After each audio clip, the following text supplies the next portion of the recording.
No, that's... Randy, you nearly put me into cardiac arrest. I'm sorry, Peter. It's just left over from Warrior Boot Camp. I've got to be able to sneak up on those aliens. Well, I'm not an alien, and while I'm not feeling great about myself, I'm really not ready to check out yet. Oh, no, Peter. But if you ever were, I would be there for you. Imagine the first lawyer-assisted suicide. Randy, do you want something from me? Oh, I just wanted to see if you were all right after your run-in with Mr. Aaron. What makes you think I had a run-in? Well, anytime anybody has a discussion with Mr. Aaron, it's a run-in. Sometimes I wonder, what makes that man tick? Whatever it is, it's fundamentally evil. You catch on fast. Woo. So how do you stay here knowing that you're going to have to do things that are against your principles?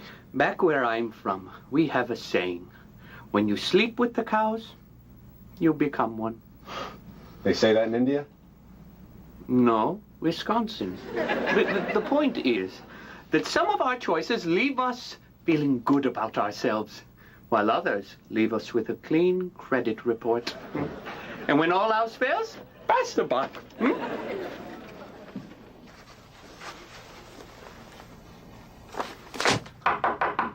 If you're bringing me a case worth 2.4, enter. If not, find one. Hey. Oh, the new boy delivers. Well, not exactly. I need to talk to you about a file Aaron handed off to me yesterday. Be quick about it. And this is the only time you'll hear me say that. Last night I was going through some of the files and I came across this one, the Rodriguez case. According to the file, the defendant never received the critical document, so we don't have a case. File closed. I'm impressed. You're working at home. You don't have a life. You're doing fine. Compliment complete. Now, fill out postcard, sign defendant's name, file reopened. I object. Objection overruled. But that's forgery. Fraud. And your point? Well, my point is I just spent 3 years and $100,000 going to law school. I'll be damned if I'm going to risk it all just to save Aaron's incompetent butt. Number one, Aaron is not incompetent. He brings in over 50% of the billing at Heller and Ponzi. Number two, your noble gesture is noted. You have scruples. Of course, soon they'll be mine. So for now, back to work. Time is money. Oh, no, you don't. I cannot be bought, no matter how much I owe Citibank. My scruples are mine, and they always will be. You cannot slice them off like Lorena Bobbitt. Peter, I like you, but the Valiant Act, frankly, I've seen it before and it fades. So, I know we all have an inflated sense of idealism when we graduate, but this is the first place that has given you a second look. So why don't you just go think about what's really going to serve your best interests right now?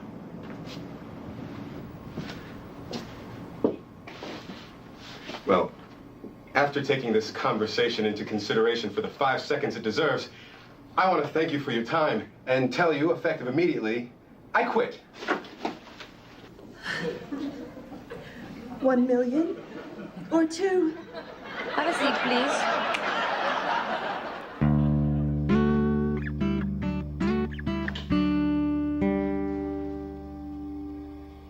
Worthless. Oh, freak knee injury. Oh, he's going down. Oh, and the arm goes dead. What's left? What's left? 2 fingers. 2 fingers. Morelli, folks. He's for real. He's for real. He jumps up on one knee.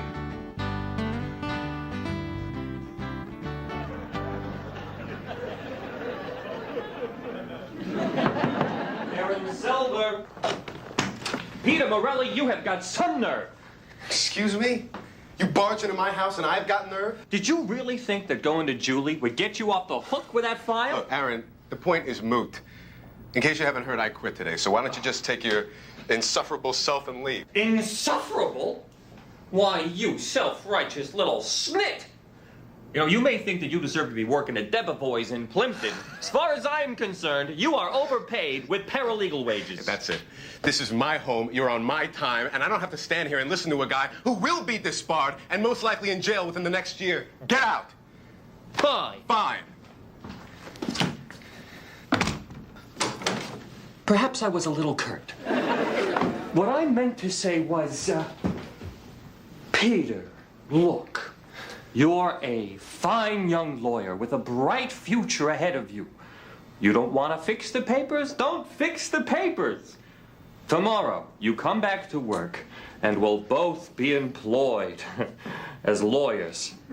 You want me to come back to Heller and Ponzi? Sure I do, Peter. I think we're both big enough men to forgive each other, aren't we? I don't think so, Aaron. I think the Bar Association would be pretty interested in your little legal practices, and I do use the term loosely. Yeah, listen, kid, I will not be blackmailed. But I can be generous. Let's say you come back, we'll raise you to $750. Huh? What, now I'm a whore and we're just haggling over price? All right, I'll throw in some medical benefits. Come on. Come on. Come on.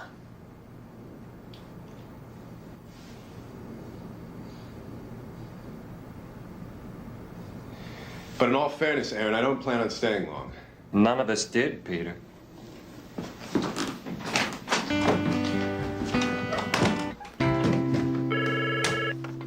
$100 litigate.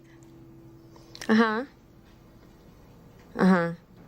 No, I'm sorry. We cannot handle your case. Yes, I know our ad says we stoop to any level, but even our lawyers have their limits, Mr. Starr.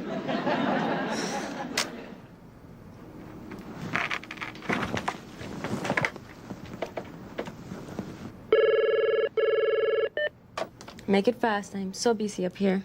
Sweet man of my dream. Have I told you how sexy you look with that headset on? Not as sexy as you look out of that suit. Julie alert. Glad to see you back. Thanks, Julie. Don't get used to such a light load. I think you might be surprised how fast I can settle your cases. Oh, I'm counting on it, counselor.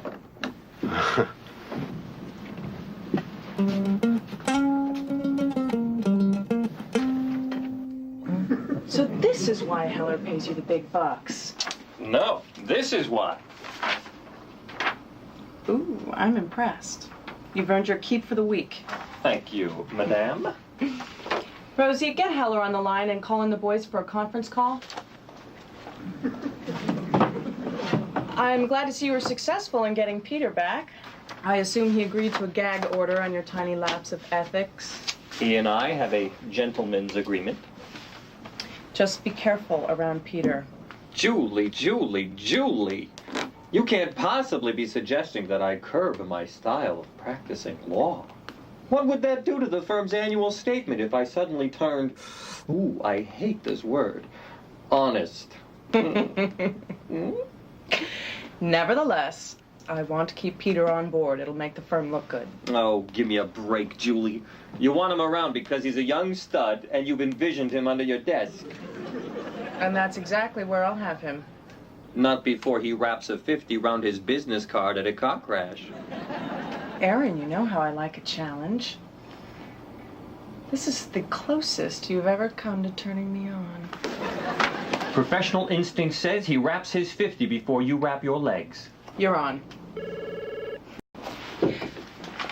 Ah, the valiant young Esquire. Julie, Mr. Haley's on line 3. Stephen. Good morning, sweetie. How's the day looking? Like a big money maker. Good. Stephen, this is Peter Morelli. He's new to our firm as of yesterday. Yay! Well, hello, Peter. It's good to have you. Are you an honest man? Absolutely. Well, let's make sure you stay that way. You might want to hook up with Aaron. He's our main man. I've already taken him under my wings, Stephen. Good. Enough chit-chat. Let's get down to business. Now, I've got my next commercial idea. It's kind of a Ben-Hur theme. Ooh, I love a man in a breastplate. Yummy. Ooh. Yeah. Well, I've always considered myself the gladiator of the new millennium. So, Julie, I want you to see if you can get me a chariot, something in gold, and the horses, I'd say 7 to 10 should do. And what do they call those skirts they wear, a toga or something like that? Give me one of them, too, and I want it as quickly as possible.